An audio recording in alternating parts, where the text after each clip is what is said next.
Wel, helo i chi gyd, a hyfryd cael siarad â chi eto. Gobeithio bod chi'n cadw'n iawn ac yn cadw'n iach, a falle bod chi wedi cael cyfle i edrych ar y fideos diweddara. Diwetha dyn ni wedi gwneud, falle bod ni'n werth mynd nôl i edrych ar hyn i hynny, lot o syniadau gwahanol o ran yn iechyd yn lles ni. Wel, mae'r flwyddyn yn symud ymlaen yn diwy, felly mae'n gyfle i ni falle siarad tro yma am bwnc sy'n bwysig i fi yn bersonol. A pwnc dwi'n sôn lot amdano fe gyda llefydd gwaith, mewn ysgolion, a gyda cleientiaid pan maen nhw'n dod ata i hefyd. A hynny yw cynllunio wythnos llesol, neu cynllunio wythnos da, pwy ffordd chi eisiau gweud e. A chi'n bod, ambell i waith pan bod ni dan straen, pan bod lot yn ymlaen, pan bod arholiadau falle, pan bod gymaint o bethau ymlaen dyn ni, mae'n bwysig i gynllunio. A mae'n bwysig yn gynllunio achos mae cynllunio yn gallu lleihau straen, mae'n gallu lleihau gorbryder, a mae'n gwneud ni deimlo'n well. Ac yn aml iawn, dyn ni'n teimlo falle mwy mewn rheolaeth y bethau. Dyn ni'n gwybod falle beth sy'n ymlaen, bod na ddim byd yn y meddwl, sa'n gwybod beth sy'n digwydd, a mae popeth tyma bach yn allan o'i le. Felly mae cynllunio wythnos llesol yn rili bwysig. A dwi am rhannu 5 o bethau gyda chi heddi. 5 top tip mwyn cynllunio wythnos llesol. Os chi, beth chi'n neud? Yeah? Y pwynt cyntaf yw edrych ar yr wythnos nesaf. Hynny yw, mae'n wythnos newydd wythnos yma, felly dwi am i chi feddwl am wythnos nesaf. A edrych ymlaen wythnos, a beth sydd gyda chi yn eich dyddiadur falle, beth sydd gyda chi wneud, beth sydd ar y to-do list falle wythnos nesaf, beth yw'ch cynlluniau chi wythnos nesaf, a cadw un llygad ar y dyfodol. Achos sa'n gwybod chi weithiau, ond pan dwi'n dod i ddiwedd wythnos a mynd nos Sul, dwi'n cael bach o, beth sy'n wythnos yma, dwi'n cael bach o gorbryder, bach o boeni, ond os dyn ni wedi medru cynllunio wythnos ymlaen, gymaint y gallwn ni, mae hynny'n helpu lot o ran setlo nerfau a gorbryder. Edrych ar wythnos yn ei gyfanrwydd, yeah? A gofyn y gwestiynau, beth sy'n mlaen gyda chi yn yr wythnos hynny? Os yna ormod, falle, dych chi'n trio wneud. Chi fel la? Dwi weithiau. Dwi'n yn berson sy'n gallu gweud na yn aml iawn. A wedi dwi'n addo, yeah? Over-promise. A dwi'n cymryd gormod mlaen a wedi meddwl, fel dwi'n mynd i wneud yr holl bethau yma. Ond os dwi'n cynllunio wythnos ymlaen llaw, mae yna gyfle, does e, falle i ail newid pethau, i symud pethau o amgylch, a meddwl falle, ydy'r peth hynny yn bwysig wythnos yma, neu allai newid hwnna falle wythnos nesaf, neu newid y diwrnod. Felly, meddwl mlaen yr wythnos yna. Felly, os meddylwch chi mlaen wythnos nesaf, os newch chi'r exercise yma nawr, meddwl, rhaid, dwi wedi addo wneud hyn, dwi eisiau mynd fan hyn, dwi eisiau gwneud y peth marw ysgol, dwi eisiau gwneud y peth yma, a'r holl pethau hynny. Sut mae'n teimlo? Ydw i'n teimlo bach yn, mae lot mlaen, yeah? Neu os na modd falle i newid cwbl bethau a ail ystyried falle a reprioritization. Na'r mawr yn dweud. Mae reprioritization a wneud pethau falle bach yn haws i ni, fel bod ni'n cael cyfle i roi ffocws ar y pethau pwysig, falle bod y pethau sydd ddim mor bwysig gallwn ni symud, a wedyn ni cael cyfle hefyd i gael just anadlu'n stopio. Ac mae hynny'n bwysig yn yr wythnos hefyd yn diwedd. A pan ydych chi yn cynllunio'ch wythnos, mae'n bwysig iawn bod chi'n cael y balans rhwng gweithio a cael y balans rhwng edrych yn ôl lles ni. Felly dyna'r peth cyntaf. Dyna'r cam cyntaf. Edrych mlaen, edrych cynllunio mlaen ar gyfer yr wythnos. Achos yn aml iawn, pan dyn ni yn yr wythnos, mae'n rhy anodd weithiau, a mae'n rhy hwyr weithiau i wneud unrhyw beth am y pethau, ond edrych mlaen un wythnos. Yeah? A fe ffindiwch chi bod bobl fel arweinwyr busnes, chief executives, cwmnïau mawr, dyna beth maen nhw'n wneud, fel medru cynllunio a medru cael y balans yn gywir. Maen nhw'n edrych mlaen yn meddwl, reit, wythnos nesaf, beth mae'n edrych fel, beth sydd angen i fi wneud, pwy newidiadau sydd angen i fi wneud felly. Dyna beth cyntaf. Yr ail beth yw dwi'n wneud rhywbeth i fi'n bersonol, a beth dwi'n wneud pan dwi'n edrych ar yr wythnos, a cynllunio mlaen wythnos, yw dwi'n rhoi lliw coch, melyn neu gwyrdd i bob ddiwrnod. A mae hyn yn helpu fi i ystyried sawl peth. Yn gyntaf, mae'n helpu fi ystyried pa mor brysur mae'r diwrnodau hynny. So, os chi'n edrych mlaen wythnos nesaf, mae'n hefyd yn helpu fi ystyried faint o amser dwi'n cymryd i edrych ar ôl fi'n hun mewn diwrnod. Achos mae'r lliwiau'n gweithio fel hyn. Os dwi'n ddiwrnod coch, mae hynny'n meddwl bod y diwrnod hynny'n rili brysur. Mae'n meddwl bod y diwrnod yn gallu bod yn weddol gorbryderus falle, stressful, lot mlaen, lot gormod mlaen falle. Yeah? A mae hwnna'n ddiwrnod mae angen i fi ail edrych arno fe. So pan ych chi'n cynllunio, os dyw'r ddiwrnod hynny'n goch falle, a chi di addo wneud gormod, cyn ysgol, yn ysgol, ar ôl ysgol, a'r holl bethau hynny, mae angen ail edrych. Os dyw'r diwrnod yn felyn, wel, mae hwnna'n ddiwrnod prysur hefyd. Ddim quite mor brysur, ond mae'n y dueddiad falle bod bach gormod. Yeah? Galle fe fod yn ddiwrnod anodd, alle fe fynd un ffordd i'r llall. Yeah? So mae hwnna'n werth falle cadw golwg ar hwnna. Os dwi'n ddiwrnod gwyrdd, wel mae hwnna'n ddiwrnod digon pleserus. Yeah? Dwi ddim wedi addo neu gormod falle, dwi wedi gwneud amserlen da, mae gen i amser i wneud bach o bethau dwi eisiau wneud hefyd, amser llesol, a mae hynny'n okay. Felly pan dyn ni'n cynllunio, fel dwi'n pwynt 1, cynllunio mlaen, edrych ar y diwrnodau coch a melyn na, red and amber, fel y traffic lights, yn dweud, right?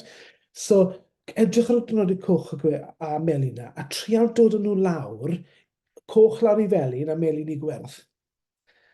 Right?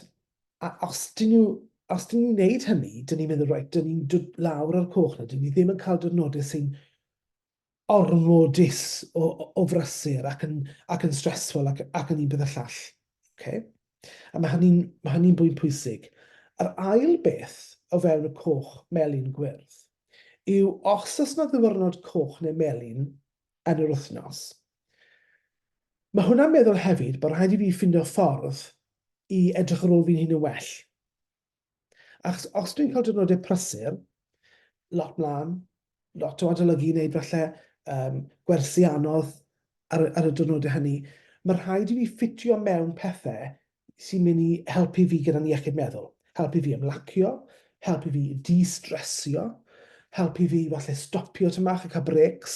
Felly mae'n bwysig bod ni'n edrych ar yr wythnos yna, pan bod yna ddiwrnodau coch neu melyn, yma ambell i waith ma yna, yw bod ni'n ffitio mewn amseroedd o ymlacio, gwely cynnar falle, byta'n iachus, bod fi gyda fwy egni, a fe digon o ddŵr ar y diwrnodau hynny, bod fi ddim yn mynd yn dehydrated. Falle bod fi'n mynd a wneud siŵr o fi'n cael amser i wneud rhyw fath o hobi falle, bod fi'n cael amser i just, di-stressio. Ar y diwrnodau gwyrdd, wrth gwrs, mae'n ddigon rhwydd. Achos mae gyda ni amser, dyn ni'n teimlo'n dda, dyn ni ddim yn stres, falle, yeah? So, ond ar y diwrnodau coch a melyn, mae rhaid ni, edrych ar y diwrnod neu hynna'n, ond hefyd edrych arno ni a meddwl, right, sut dwi'n edrych ar ôl fi'n hun ar y diwrnodau yna pan bod e'n brysur, pan bod e'n stressful. Diwrnod arholiad, enghraifft, yeah? Mae hwnna'n diwrnod anodd yn diwe, yeah? Nerfau, gorbryder. Ar ôl yr arholiad, beth i chi'n neud i ymlacio? Dod i rhywbeth yn y dyddiadur, pendant, rhywbeth i chi'n hoffi wneud, ta beth yw hwnna, rhywbeth chi'n hoffi wneud sy'n helpu chi ymlacio ac i ddistresio, cyn bod chi'n mynd nôl i adolygu. Felly cynllunio wythnos llesol, cynllunio hwnna, so cynllunio mlaen, edrych ar y dyddiadur, edrych ar yr amserlen, meddwl, reit, coch, melyn, gwyrdd, pa ddiwrnodau sy'n fwyaf anodd a beth sydd angen i fi wneud. A'r trydydd peth yw, beth sones i bach fan'na, ond ffitio pethau llesol mewn un amserlen ni. Ac yn aml iawn, chi'n bod, mae bobl yn dod ata i neu dwi'n mynd mewn i gwmnïau a siarad am iechyd meddwl lles. Beth ddylen ni wneud? Beth ddylen ni wneud? Mae bobl yn gweud dylen ni wneud hyn, neu mae bobl yn gweud dylen ni wneud hyn a hyn a hyn. Yn ateb i yw, newch rhywbeth sy'n eich chi deimlo'n well. Yeah? Achos dyna sy'n achos eich iechyd meddwl chi yw e. Eich iechyd meddwl chi yw e, nid neb arall. Chi sy'n berchen ar hwn, fi sy'n berchen ar hwn. Felly newch rhywbeth sy'n siwtio chi. Mae gen i ffrind sy'n hoffi mynd i redeg. Dwi ddim yn hoffi redeg. Mae hwnna'n ôl fi'n stressed. Felly dwi'n hoffi edrych o falle ar rwyddogfen Netflix neu coginio. Dwi'n hoffi coginio. Neu falle eistedd yn yr ardd yn darllen llyfr falle. Mae bobl eraill yn hoffi mynd i'r gym, mae bobl eraill yn hoffi cael bath. Ta beth sy'n siwtio chi, mae hwnna mor bwysig, achos mae hwnna'n ei weithio i chi. Mae'n hyn rhywbeth sydd ddim yn mynd i weithio, mae'n eich chi wedi dweud mewn wath sydd o fod. Yeah? Felly ffitio rhywbeth llesol mewn i'ch diwrnodau chi. Achos nos chi, does dim rhaid fe gosti arian, does dim rhaid fe fod yn rhywbeth ffantastig, extraordinary, sim rhaid iddo fe fod yn Instagrammable.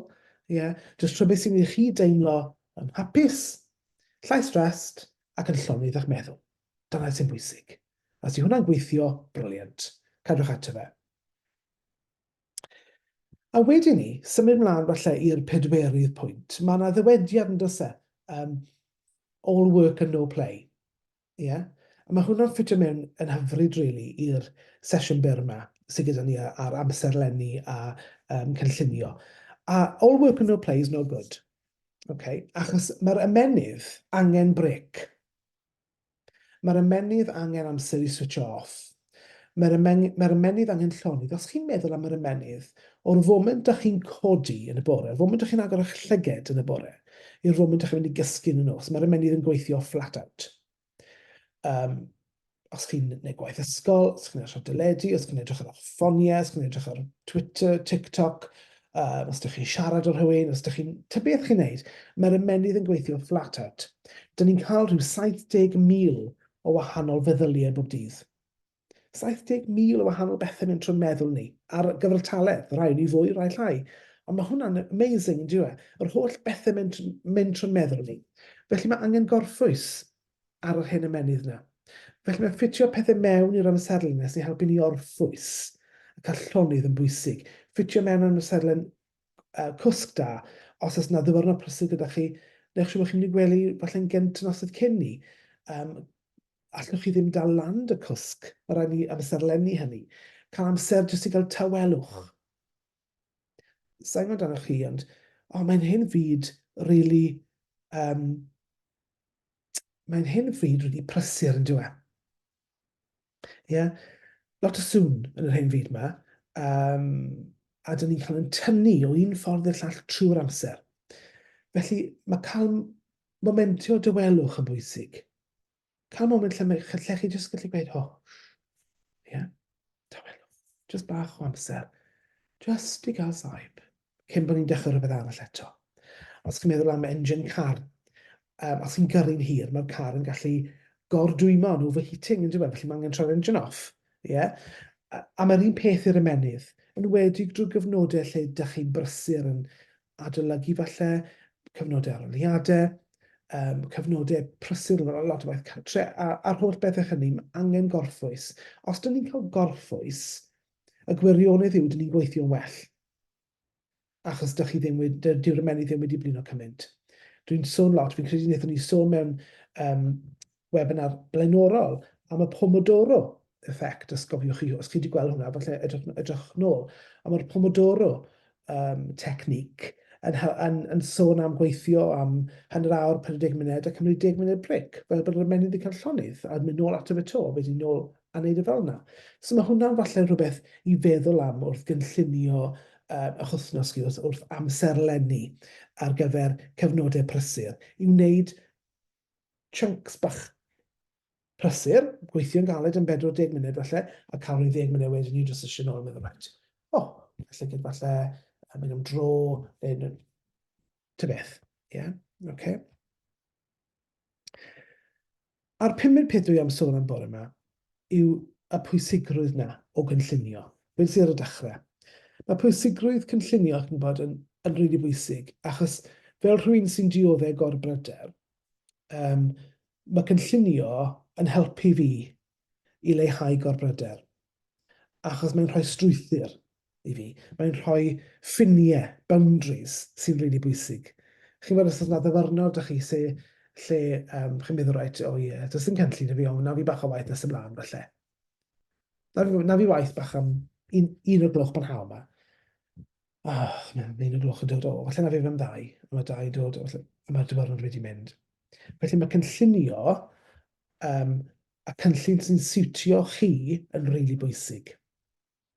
A mae'n gallu helpu chi roi ffocws ar bethau, mae'n gallu helpu chi lleihau straen ar bethau, a mae'n gallu helpu chi i gyflawni mwy, nid llai. Felly mae creu cynllun yn bwysig. Felly gobeithio bod y sesiwn bach yma wedi helpu. Cynllunio yn llesol, chi'n cofio'r pwyntiau yna. Yeah? Edrych mlaen ar gyfer wythnos nesaf. Pa mor llesol yw wythnos chi? Beth allwch chi newid? Beth sydd angen falle twicio ar gyfer wythnos nesaf i wneud yr wythnos fwy llesol, falle llai stressful. Coch, melyn, gwyrdd. Pa ddiwrnodaeth wythnos nesaf sydd yn goch, felyn ac yn gwyrdd, a beth sydd angen newid falle i wneud rhywun yn llai coch. Yeah? A wedi ffitio mewn pethau sy'n mynd i helpu chi fod yn llesol, a ffitio mewn y pethau yna wedyn ni, sy'n eich chi deimlo'n well.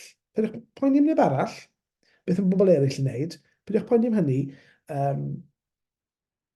ffocws arnoch chi, beth sy'n helpu chi fod yn well. Dyna sy'n bwysig. Felly, diolch i chi am wrando. Chi'n gwybod bod fi ddim yn licio fideos rhy hir. Gobeithio bod chi'n ddigon byr i chi wrando a cadw ffocws. Yeah? Yn unol ar Pomodoro technique fideo a wedi cael toriad. A dyna beth byddai i'n gwneud nawr. Felly dwi'n dymuno wythnos llesol i bob un ohonoch chi. Diolch am wrando a pob hwyl i chi gyda beth i chi'n gwneud. Edrychwch ar ôl eich hunain a newch amserlen sy'n llesol i chi. Diolch yn fawr.